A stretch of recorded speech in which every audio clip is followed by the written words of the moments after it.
They said there was no place basically for the mosaics in the new design, and the city was offering to save 3 or 4 panels, video it, and photograph everything before it was buried. My husband and I came home and we were just baffled that you could bury art.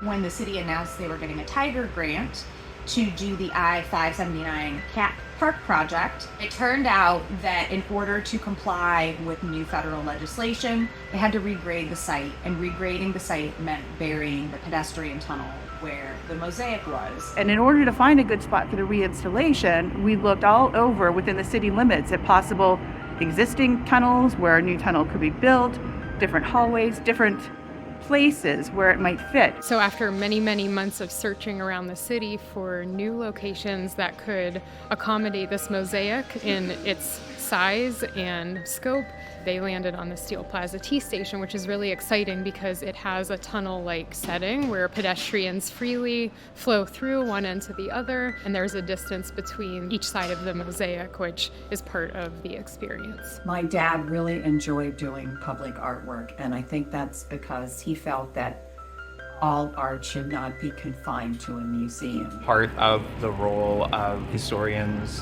preservationists, is highlighting what pieces are really worthy of intense preservation efforts. We have the Virgil Cantini papers and photographs, which is a significant archival collection that was instrumental in the saving of the Cantini mosaic mural, as well as the process that we went through with the City of Pittsburgh, State of Pennsylvania, and later the federal Section 106 review. In the end, we were able to step in and reshape the project so that this artwork would not be lost and that it could be saved, it could be reinstalled, it could be cleaned up, and in many ways it may be better than ever. Cantini is an important artist to know for the American modern movement. He was using new styles and techniques that were taking his vision beyond what he learned in art school and what he learned in a very traditional artistic training in order to use new materials like 410 steel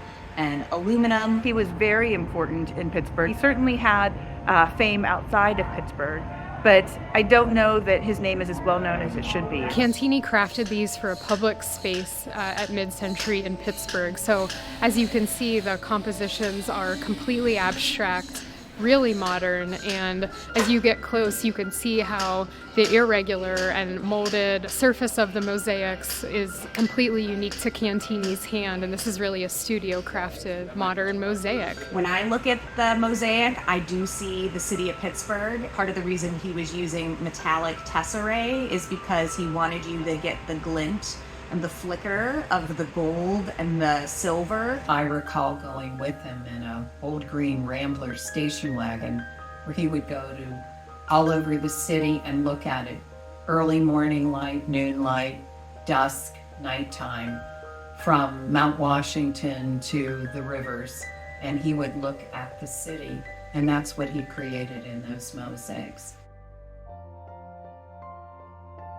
Pittsburgh, for a city its size, really has a world-class collection of architecture and has a built environment that really has some pretty stunning works. And I think it is intrinsic to the character of the place. Now having a really strong case study that connects with a federal process, the Section 106, I think that's really important because that creates a roadmap for people nationally who might want to do the same thing in their community and save an important structure or artwork. It will be very exciting to see it up on walls again and restored and cleaned, and it will be a relief that after 7 years of working with a dedicated group of volunteers, we made it all happen.